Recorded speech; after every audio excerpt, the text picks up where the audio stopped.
Alléluia, gloire à Dieu.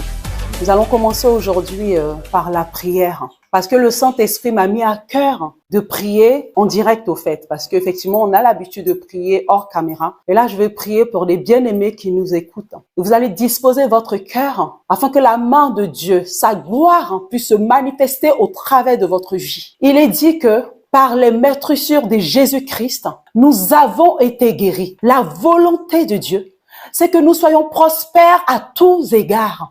Lorsqu'on parle de prospérité à tous égards, on parle de la paix de Jésus-Christ dans notre cœur. On parle de quelque chose que lorsque dans la dimension dans laquelle nous sommes toujours dans l'assurance. Nous sommes toujours dans le réconfort. Et aujourd'hui, je veux parler comme ça à ton cœur. Je veux que tu réalises cette œuvre merveilleuse que Christ a accomplie par amour pour toi. Christ nous a délivrés de la maladie.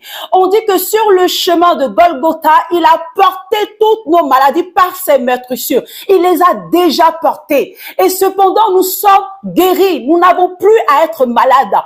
Nous devrions refuser cet état de stérilité, cet état de manquement, cet état de pauvreté, d'oppression. Nous devons refuser cela au nom de Jésus-Christ et proclamer qui nous sommes. Car il est dit que nous sommes la lumière de ce monde. Nous devrions briller en toutes circonstances, favorables ou non. Nous devrions briller. Nous sommes le sel de la terre. Nous devrons marcher dans cette assurance. Le sel, c'est quelque chose qui apporte de la saveur. Si nous sommes oppressés, nous ne pouvons pas être du sel. Si nous sommes sous un fardeau, si nous sommes sous un joug accablé, nous ne pouvons pas être ce sel. Nous avons besoin d'être ce sel au quotidien, constamment dans notre vie. Nous voulons dire merci à Dieu pour son œuvre. Il est dit à la croix, Christ a dit, tout est accompli. Lorsqu'il disait tout est accompli, il avait en vue mon nom. C'est-à-dire qu'il avait accompli cela pour moi. Il a accompli cela pour toi, pour son église.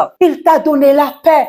C'est pour cela qu'il n'a pas eu honte de dire au brigand à la croix, celui-là même qui ne méritait même pas d'être dans le sein de Dieu, dans son paradis. C'est-à-dire celui-là même qui ne méritait pas d'avoir la place, la position la plus élevée, la dimension d'être en Christ. Il a dit, aujourd'hui même, tu seras avec moi au paradis. Parce que tout est accompli. Il n'y a plus de condamnation. La maladie n'a pas lieu d'être. Le désespoir n'a pas lieu d'être. La souffrance n'a pas lieu d'être. La stérilité n'a pas lieu d'être. Le célibat n'a pas lieu d'être. Toutes les promesses de Dieu sont oui et amen. Amen. Alléluia. Merci Père pour vos vies. Et aujourd'hui, le message que je vais partager, je vais encore parler de Canaan. Le samedi surpassé et l'autre samedi, si vous suivez tous les enseignements que j'ai donnés, que le Saint-Esprit m'a fortement mis à cœur de donner à son église, j'avais dit que, au fait, Dieu, lorsqu'il a fait une promesse à Abraham, il a dit à Abraham que je vais te donner cette nation. Je donne cette nation comme héritage à tes enfants. C'est-à-dire là où vous n'allez manquer de quoi que ce soit. C'est une promesse qu'il a fait à Abraham. Mais lorsqu'il fait cette promesse à Abraham, il va jurer par lui-même pour dire que ce que j'ai dit, c'est véritablement ce que je vais réaliser. Et on va voir par là que la promesse va commencer au fait à se manifester au travers d'un peuple qu'on appelle Israël. Parce que quand vous allez lire Hébreux 8, on te dit que toutes ces personnes qu'on va décrire comme héros de la foi, c'est extraordinaire parce que la Bible dit que même ces personnes qui avaient une foi extraordinaire, mais ces personnes n'ont pas obtenu cette promesse. Parce que cette promesse, elle était pour nous. Donc, je vais aujourd'hui vous parler encore de Canaan. Et vous allez voir que quand Dieu a donné cette promesse à Abraham et que le temps quand il est arrivé qu'il a choisi Israël et qu'il a dit à Israël que je vais vous conduire dans ce pays-là, je vais vous conduire dans ce lieu-là où vous allez tellement bien que vous allez avoir une vie simplement d'adoration, de reconnaissance, tellement que vous serez bien. Au fait, il choisit ce peuple pour que ce peuple soit comme un peuple saint. Lorsqu'on parle de sainteté de Dieu, on parle de quelque chose d'accompli, de parfait, d'excellence au fait. Voilà, donc c'est véritablement ce que Dieu avait en vue pour son peuple, pour l'Église, pour Israël. Mais voilà que Israël n'a pas cru. On dit pas que Israël n'a pas fait. On dit pas que Israël n'a pas voilà, c'était pas par rapport aux 10 commandements que Dieu avait donné à Moïse dans Exode 20. Ce n'est pas par rapport à ça, mais c'est simplement parce que Israël n'a pas cru. Et on sait, nous tous, par rapport à ce qu'on avait vu, que lorsqu'il devait arriver et que effectivement ils sont arrivés à la frontière de leur héritage, de Canaan, ils sont partis, c'est-à-dire Moïse a envoyé les 12 espions. Ce sont des personnes qui représentaient des leaders. Et quand ces 12 espions sont revenus, il y avait 10 leaders sur les 12 qui ont dit, ah franchement c'est difficile d'avoir accès à Canaan. C'est pour dire quoi? Aujourd'hui, on peut entendre certaines personnes qui vont nous dire, pour avoir accès à l'héritage de Dieu, ce n'est pas facile. Il faudrait que tu payes le prix. Il faudrait que tu fasses des temps de prière et de jeûne. Il faudrait que tu aies des périodes de sacrifice. Il faut que tu te sacrifies pour pouvoir posséder cet héritage. Donc, en vérité, ces 10 leaders qui ont un impact au travers de leurs paroles ont découragé tout un peuple. Il y a seulement 2 qui ont dit, nous, on y croit, on a la foi. Parce que simplement Dieu a dit. Et parce qu'il a dit, on croit qu'il va le faire. Mais malheureusement, ce n'était pas assez puissant parce que la parole d'une multitude a impacté la minorité. Et c'est ce qu'on voit aujourd'hui. La parole d'une multitude, du fait qu'on nous dise, oui, Moïse a dit, il est écrit, il faut faire ci, il faut faire ça, une vie de sanctification, une vie de ci. Ça impacte au fait l'œuvre de Christ accomplie. Et il faut vraiment que vous puissiez comprendre cela, parce que ce qui a été autrefois, c'est ce qui est aujourd'hui. Il n'y a pas de différence. Nous avons véritablement besoin de comprendre cela. Vous savez, lorsque j'étudie la Genèse, il est dit que au commencement Dieu. Et quand il est dit au commencement Dieu, ça veut dire que lui, il était en dehors de toutes choses. Il savait toutes choses. Et ce Dieu-là, au commencement, au milieu d'un chaos, c'est-à-dire, on dit la terre était infâme et vide.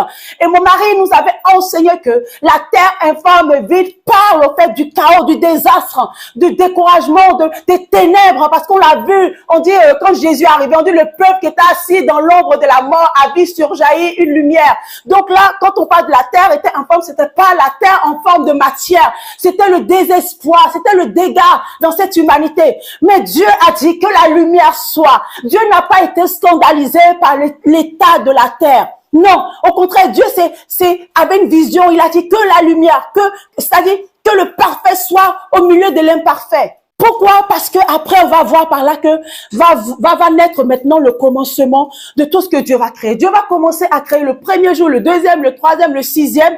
Il va créer tout cet être, tout ce qu'il a vu. En fait, Dieu a une vision, un plan, tout ce qu'il a imaginé pour sa création. Et il est dit que Dieu dit tout ce qu'il a fait est bon. Tout ce que Dieu a fait est bon. Et tout ce qu'il a fait est bon pour qui? Pour toi, pour moi. Amen. Tout ce que Dieu a fait est bon. C'est le cœur du Père. Dieu t'a pas envoyé sur la terre pour pouvoir améliorer les choses. Il n'a pas commencé à faire quelque chose pour dire, bon, je vais les laisser achever. Je vais les laisser terminer. Il a tout achevé. Et il est dit qu'il s'est reposé de ses œuvres. Mais voilà que lorsqu'il va donner au fait ce merveilleux Torah, comme on dit, parole, instruction à Adam, qui est la représentation Adam et Ève, donc multiplication, qui est la représentation de l'humanité, qui leur dira, je veux que vous puissiez marcher selon mes instructions. Vous savez, en hébreu, Torah, quand on traduit en français, ça veut dire instruction. Mais les gens traduisent cela par commandement, mais c'est instruction. Donc Dieu dit, je veux que vous puissiez marcher selon mes instructions. Mais l'homme n'a pas voulu cela. Pourquoi? Parce que Dieu voulait que l'homme soit en Éden. Et non pas en dehors de l'Éden. En dehors de l'Éden, ce sont les œuvres. En dehors de l'Éden, c'est la souffrance, c'est l'épreuve. Ce sont les efforts. Et c'est la conscience. Tu es conduit par ta conscience. Vous savez, souvent, on n'est pas forcément jugé par les gens, faut pas croire. On est jugé par notre conscience qui nous dit que nous ne sommes pas dignes. Nous ne serons jamais à la hauteur. Et c'est pour cela que vous allez voir que lorsque Adam a écouté la voix du diable et que Dieu va venir, Dieu va pas dire oui, mais c'est parce que, comment dirais-je, le diable t'a parlé. Il a dit, mais qui t'a informé que tu es nu? Qui te l'a dit? Mais c'était sa conscience. Parce qu'on dit ses yeux s'ouvrirent et il prit connaissance qu'ils étaient nus. C'était sa conscience. C'est-à-dire que le diable l'a détourné, lui a donné une information. Mais c'est sa conscience qui a confirmé ce que Dieu n'avait pas dit de lui. Donc ce n'est pas forcément, vous savez, n'accusons pas le diable, les sorciers, toutes ces choses-là. La conscience. Parce que le même diable est venu voir Jésus. Et il a dit à Jésus, si tu es véritablement fils de Dieu. Jésus avait entendu la voix du diable. Mais Jésus n'a pas été accusé ou condamné par sa conscience. Il savait qui il était simplement. Parce qu'il connaissait le cœur de son Père. Donc Dieu, Qui avait vraiment en vue quelque chose de meilleur pour son enfant, pour ses enfants, pour son peuple?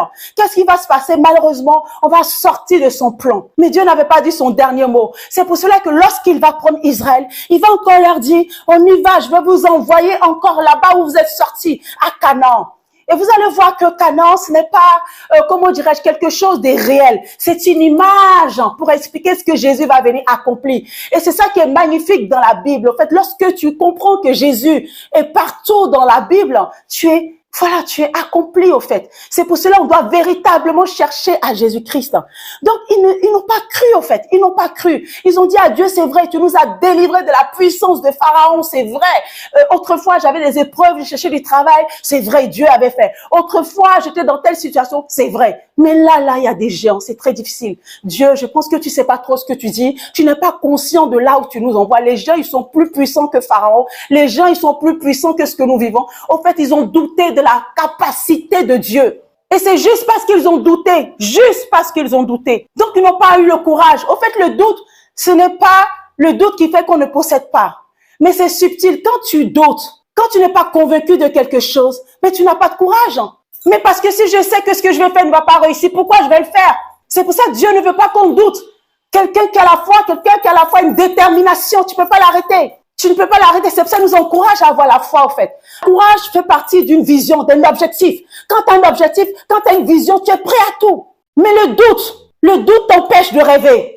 Le doute t'empêche de croire. Le doute t'empêche d'espérer. Il ne veut pas que nous marchions avec le doute. Ils étaient découragés. Ils étaient convaincus qu'ils n'allaient pas aller à Canaan. Mais juste pour cela, ils n'ont pas été à Canaan. Parce qu'on ne va pas dire que c'est parce qu'ils étaient excellents, puisqu'on voit que ceux qui sont partis à Canaan, le peuple qui a obtenu grâce, parce que c'est par la grâce qu'ils sont partis, pas par leur mérite, parce qu'ils ont fait pire que leur père à Canaan. On voit très bien que lorsqu'ils sont arrivés à Canaan, dans le plan de Dieu, et c'est pour ça que c'est une bonne nouvelle, parce que nous, aujourd'hui, avec Jésus-Christ, toute cette image s'est accomplie. L'église est à Canaan. Canaan, en fait, était l'image, la symbolique du repos. C'est-à-dire que normalement, quand tu es à Canaan, tu n'as plus à craindre. Tu dois dormir tranquille. C'était ça l'image de Canaan. Mais il est dit dans Hébreu qu'ils n'ont pas obtenu ce repos-là. Donc, ça veut dire qu'aujourd'hui, on peut être enfant de Dieu, parce qu'on a cru en Christ.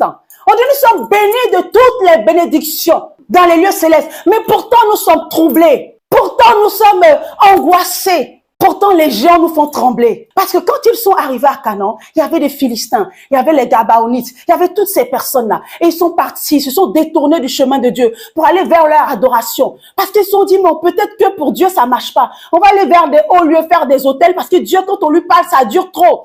Depuis on prie, voilà, il n'y a pas de truc. Donc, c'est le désespoir. On n'a plus confiance en Dieu. On n'a plus confiance. Et si tu n'as pas confiance, c'est difficile, au fait. Mais tu n'as pas confiance, pourquoi? Parce que tu ne le connais pas.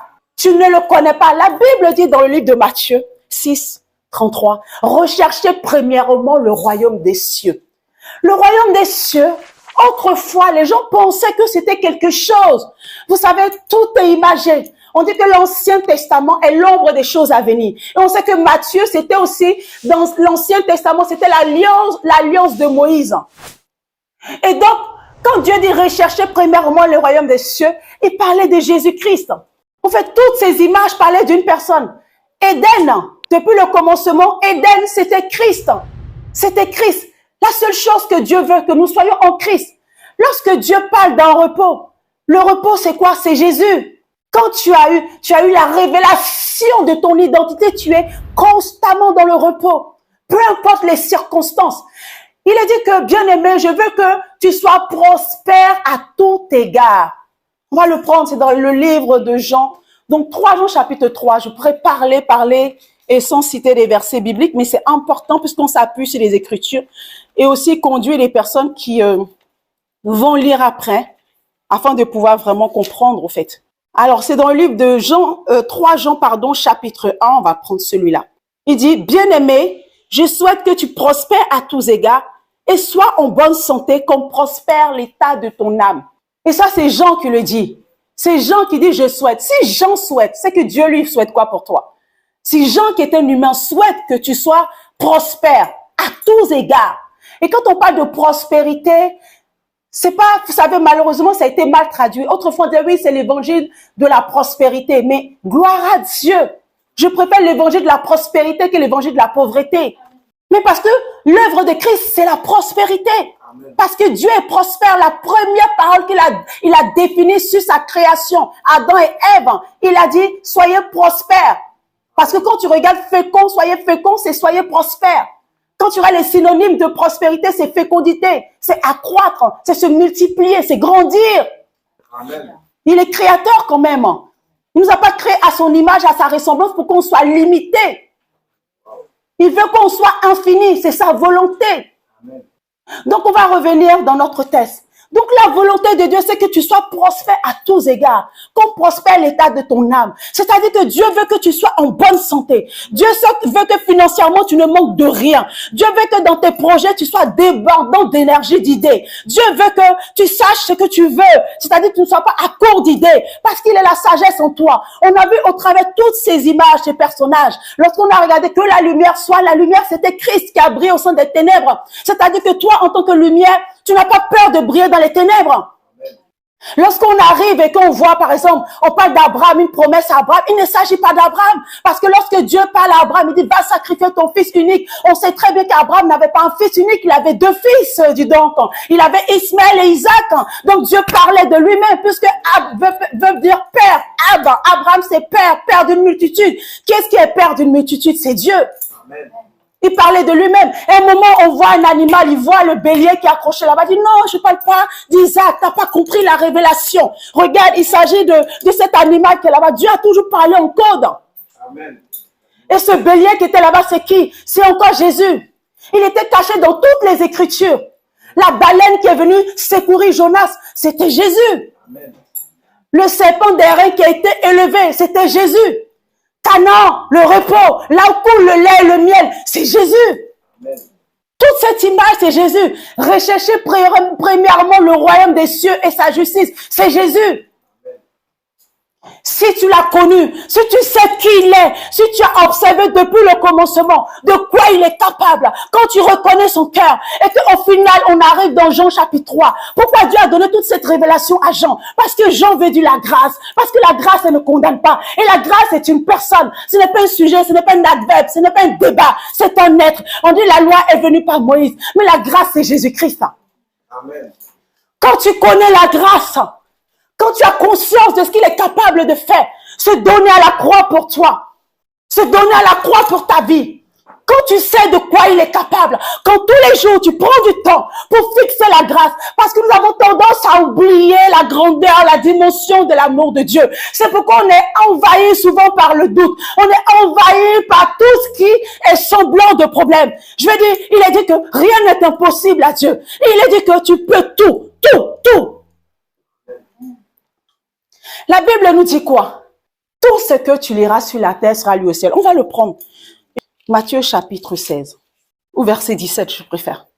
Il dit, Jésus reprenant la parole lui dit, tu es heureux Simon, fils de Jonas, car ce ne sont pas la chair et le sang qui t'ont révélé cela, mais c'est mon Père qui est dans les cieux. Et moi, je te dis que tu es pierre, tu es dur, tu es... Aïe, mais... Et que sur cette pierre, sur cette difficulté, je bâtirai mon église et que les portes du séjour des morts ne proviendront point contre elle. Et je te donnerai les clés du royaume des cieux. Et ce que tu liras sur la terre sera lié dans les cieux. Et ce que tu délieras sur la terre sera délié dans les cieux.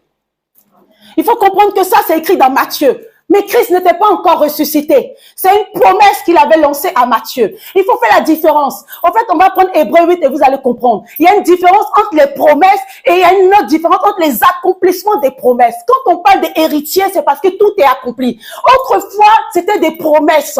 C'est pour ça qu'il a dit que les prophètes ont fait de Jésus l'objet de leur, comment on appelle ça, investiture. C'est-à-dire, ils voulaient comprendre quand est-ce que Jésus allait arriver. Mais c'était pas pour eux. Ils avaient prophétisé Jésus. Mais la promesse est accomplie pour l'église. Amen. On va prendre Hébreux chapitre 8. Non, Hébreux, pardon, chapitre 11. Moi, personnellement, Jésus, j'entendais parler de lui, mais vraiment, voilà. 8, le chapitre 8 qui parle de « Je ne me souviendrai plus jamais de vos péchés ». Mais là, on va prendre chapitre 11. Mais je ne sais pas si vous connaissez, c'est pour cela. On parle des héros de la foi. Mais bon, je vais quand même le dire parce que c'est pas tout le monde qui connaît. Je vais prendre versets 4, 5 Et puis vous allez comprendre. On dit c'est pas la foi qu'Abel offrit à Dieu un sacrifice plus excellent que celui de Caïn. Et ensuite, verset 5, c'est pas la foi qu'Enoch fut enlevé pour qu'il ne vit point la mort. Ensuite, verset 7, c'est pas la foi que Noé. Ensuite, verset 8, c'est pas la foi qu'Abraham. En fait, toutes ces personnes ont dit c'est pas la foi, ils ont vécu tellement de choses. Et maintenant, on va arriver dans verset 39.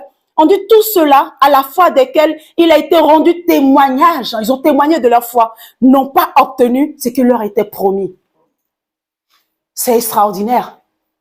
On s'appuie souvent sur la foi d'Abraham, c'est magnifique. Sur la foi d'Abraham, de Samson, de David, de toutes ces personnes, de Jephthé. Mais on te dit qu'ils n'ont pas obtenu la promesse. Parce que je vous dis que dans toutes les Écritures autrefois, c'est une image, c'était l'ombre. C'est pour cela qu'il y a des personnes qui disent, oui, ils ont été persécutés, ils ont été si, ils prennent ces exemples. Mais non. Aujourd'hui, Christ a pris ta place. Il a souffert une fois pour toutes pour toi. Il a porté tes maladies pour ne pas que tu sois malade comme Élisée qui est mort de maladie. Amen. Donc, eux, c'était des promesses. Tout ce qu'ils ont vu, c'est-à-dire dans leur gloire. On te dit que dans l'ancienne alliance, il y avait une gloire, mais cette gloire n'est pas assez brillante que la nouvelle gloire. Cette nouvelle alliance, elle est plus excellente. Donc, si eux, dans cette gloire qui est éterne, ont pu vivre ces miracles extraordinaires, imaginons-nous qui avons une grâce plus excellente. Parce qu'aujourd'hui, nous ne sommes plus dans la promesse, nous sommes dans l'accomplissement de la promesse. Amen.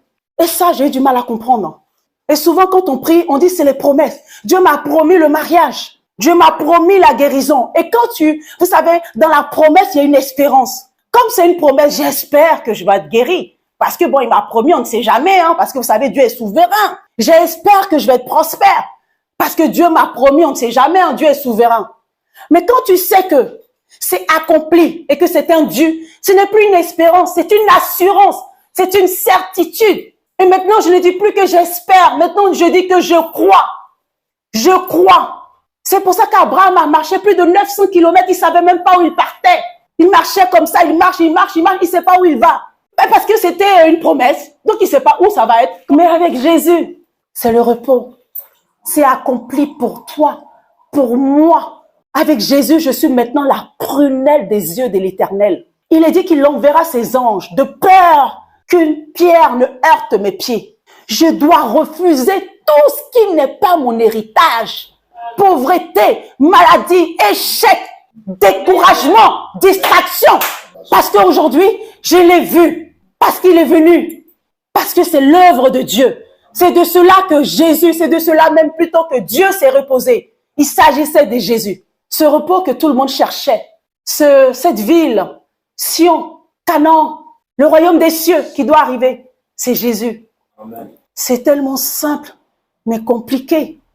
On aurait voulu que ça soit un lieu. On aurait voulu qu'il vienne nous chercher pour nous emmener quelque part. C'est pourquoi sur le chemin d'Emmaüs, ils ont dit, bon, nos espérances sont tombées à l'eau. Parce qu'ils l'ont crucifié, celui en qui on comptait, on croyait sur lui. Ils disaient à Jésus, tu n'es pas au courant. C'est l'échec au fait. Parce qu'ils ne pouvaient pas s'imaginer que ça pouvait être un homme. C'est pourquoi Ésaïe 53 dit, qui a cru à notre prédication? Qui a cru? Bien-aimé, Dieu veut qu'on puisse croire. C'est la seule chose que le Père soupire chaque instant, de croire en ce qu'il a fait pour nous, de croire que l'excellence nous appartient, de croire que le bonheur et la grâce nous accompagnent tous les jours de notre vie. C'est quoi l'œuvre de Dieu? On va le prendre dans Jean chapitre 6 qui me vient à l'esprit. Verset 27, il dit, « Travaillez non pas pour la nourriture qui périt, mais pour celle qui subsiste pour la vie éternelle et que le Fils de l'homme vous donnera. Car c'est lui que le Père, que Dieu a marqué de son sceau. » D'une sincérité, ils vont poser la question. C'était le peuple d'Israël. Les spécialistes, les pharisiens et tous les prêtres, les pasteurs qui attendaient au fait d'être rachetés, d'être sauvés, d'être délivrés de l'oppression de l'Empire romain. Donc, verset 29, Jésus leur répondit, donc verset 28, il leur dit, que devons-nous faire pour faire les œuvres de Dieu?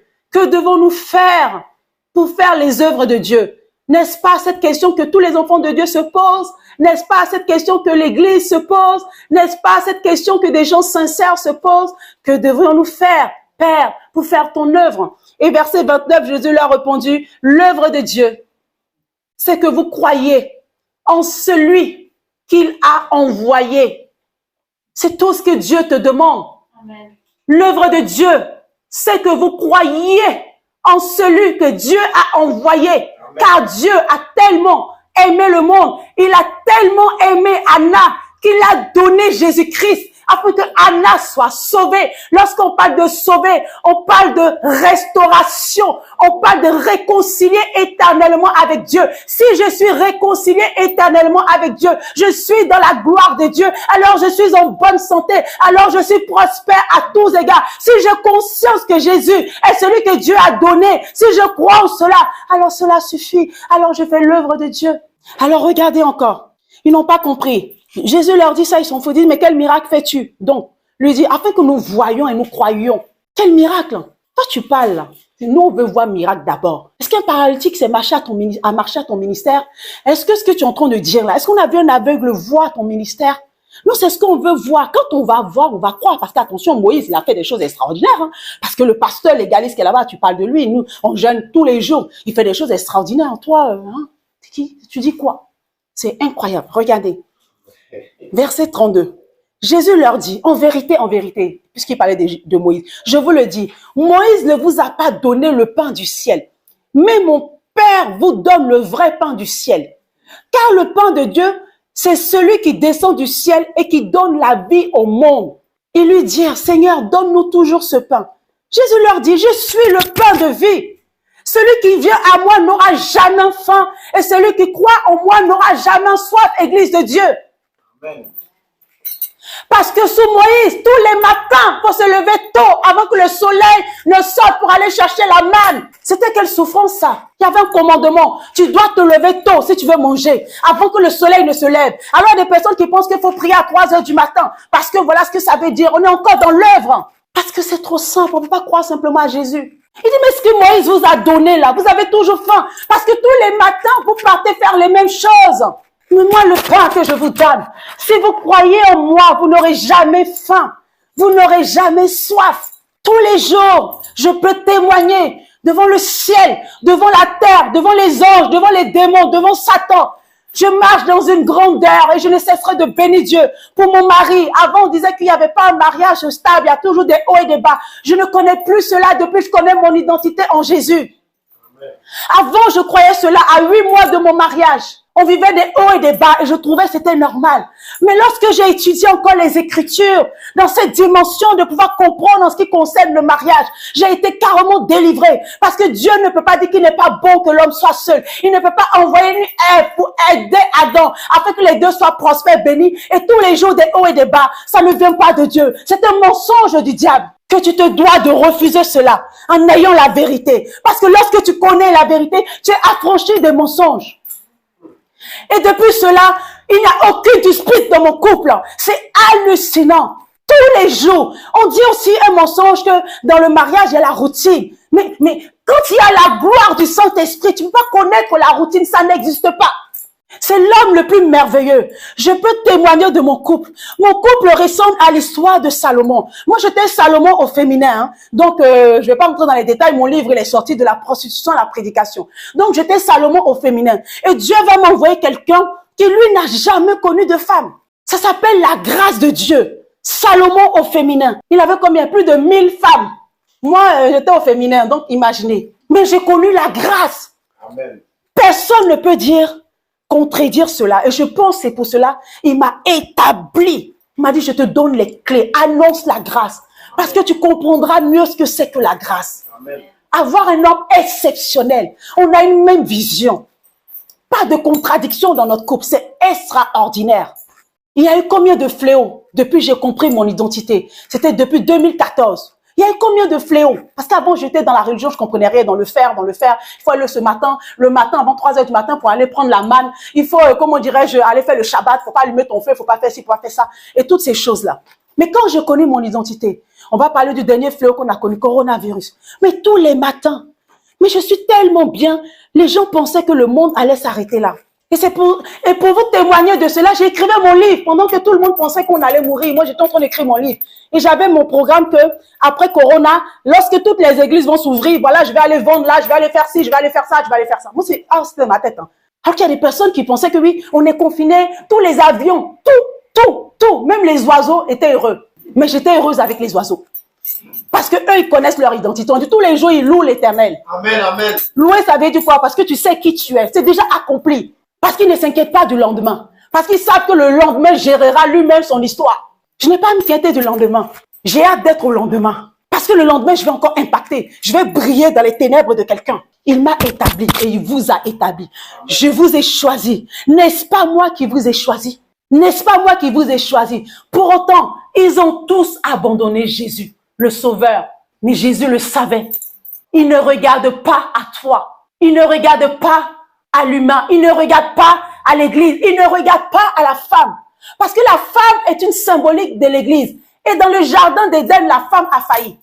Elle n'est pas digne de confiance. C'est elle qui a mangé le fruit. C'est elle qui a voulu sa liberté. On parle de l'église. Mais Jésus est venu. Il dit, moi, je vais le faire pour toi. Moi, je vais faire ce sacrifice-là. Je vais prendre ta place. Et je serai devant comme chef. Et toi, reste derrière moi. Et je prends tout pour toi. Toutes tes souffrances. Je prends tout. Je prends ta place, Ève. Reste derrière moi.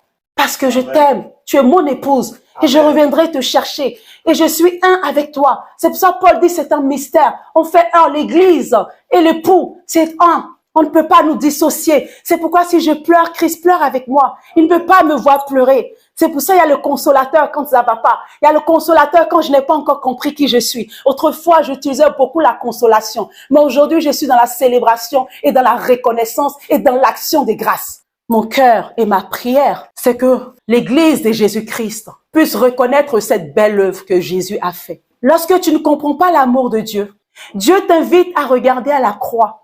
Si tu ne comprends pas de quoi il est capable pour toi, si tu ne comprends pas combien de fois il t'a aimé, regarde à la croix. Et si tu n'as pas encore eu la révélation de ton identité parce qu'il te manque quelque chose, c'est-à-dire maintenant que tu as compris que Christ est mort pour toi parce qu'il t'a tellement aimé, mais tu n'arrives pas à posséder ton héritage pleinement, regarde à ce qu'il t'a donné. Il t'a donné ce qu'il y a de plus grand, son Saint-Esprit. Il t'a donné ce qu'il y a de plus grand, son Saint-Esprit. Le Saint-Esprit est la puissance qui a créé l'univers. Le Saint-Esprit est celui qui est parti ressusciter Christ depuis l'enfer et l'a sorti de l'enfer et lui a donné la clé du séjour des morts. Et te l'a remis la clé du séjour des morts. Esprit de mort, où es-tu? On m'a parlé de l'esprit de mort. Ah bon? Je suis enfant de Dieu. C'est moi qui tiens la clé du séjour des morts. La mort a peur de moi. C'est quoi la mort? C'est l'échec, c'est la stérilité, c'est la pauvreté, c'est la maladie. Oh mort, où es-tu? Il a remporté la victoire. Je veux le célébrer. Élevez vos linteaux, prenez des harpes et chantez à l'Éternel. Car Dieu est grand et sa bonté durera toujours. Peuple de Dieu, enfant de Dieu, comprenez combien de fois je vous ai aimé. Pourquoi pouvez-vous permettre de supporter, de vivre avec quelque chose que j'ai déjà ôté? J'ai ôté l'oppression, j'ai ôté l'échec, j'ai ôté l'humiliation. Parce que je vous ai tellement aimé. J'ai pris tous ces coups pour vous. J'ai souffert pour vous une fois pour toutes à la croix. Il y a plus de 2000 ans sur le chemin de Golgotha. J'ai souffert pour vous. J'ai versé mon sang pour vous et vos enfants, jusqu'à la 1000e génération, pour vous montrer la dimension de la grâce, la dimension de mon amour. Vous n'avez pas à craindre pour vos enfants, ni pour vos petits-fils. Tous les jours, je célèbre sa grandeur, de la vie des débauches que j'avais quand je l'ai connu. Et chaque jour, ma prière, je veux constamment te connaître, Père. Ton amour est unique. Tu es unique. J'ai observé la vie des grands de ce monde. J'ai regardé un peu l'histoire de Abraham Lincoln. J'ai regardé tous ces héros de ce monde. Et j'ai vu qu'il y a une personne unique que tout le monde recherche. Il s'appelle l'amour. Vous savez le pouvoir de l'amour? L'amour est quelque chose d'unique et d'extraordinaire. Et que toute la terre recherche. Aujourd'hui, il y a la guerre en Ukraine parce qu'il n'y a pas d'amour. C'est un mystère. L'amour est un mystère. C'est pourquoi la semaine dernière, Dieu est passé par sa fille, sa princesse, Adjil, pour parler de cet amour. C'est quelque chose d'extraordinaire. Quand tu as conscience de l'amour, tu es inébranlable. Recherchez ce secret. Éphésiens dit quoi? De comprendre quelle est la hauteur, la largeur, la profondeur de l'amour de Dieu. Il faut comprendre cela. Lorsque vous comprenez cela, je ne peux pas voir un chrétien venir s'asseoir et parler de ses problèmes. On n'a pas de problème. On marche sur les circonstances de la vie. Problème doit nous fuir. Amen. On doit les chercher pour les cogner. C'est-à-dire que, vous savez, lorsque Jésus arrivait, les démons tremblaient. Oh, fils de Dieu, mais ce n'est pas encore le temps. Pourquoi tu viens nous persécuter? C'est-à-dire, quand ils voient Jésus, ils ont peur. Toutes les circonstances de la vie, quand elles nous voient, elles doivent trembler. Anna arrive. Oh, elle arrive ici, on ne veut pas la voir. Parce que tu es passé simplement dans la vie de quelqu'un, dans ton travail, dans ta maison. Quelque part, tu es arrivé. On sait que la grandeur est là. Et les choses vont être transformées. Les choses vont se mettre en place. Parce que la gloire de Dieu est là. Nous voulons lui dire merci. Et je vous invite, peuple de Dieu, je t'invite à partager la vidéo. Parce que nous avons tous besoin d'écouter et réécouter les messages du cœur du Père, de son amour et de sortir de la religion. Quand je parle de la religion, je parle du mensonge du diable, à vouloir faire des choses pour plaire à Dieu. C'est pour ça que nous sommes toujours oppressés par les circonstances du monde. C'est pourquoi on a l'impression que ça n'arrive pas. Et on souffre, on subit parce que ça n'arrive pas. Mais c'est déjà accompli. Et quand tu comprendras que c'est déjà accompli, tu pourras tous les jours louer comme les oiseaux du ciel. Que Dieu te bénisse et comme mon cher et tendre pour nous ne se sont dédiés, vous connaîtrez la vérité qui est Jésus-Christ et la vérité qui est Jésus-Christ vous rendra libre. Soyez bénis. Amen. Alléluia. Amen.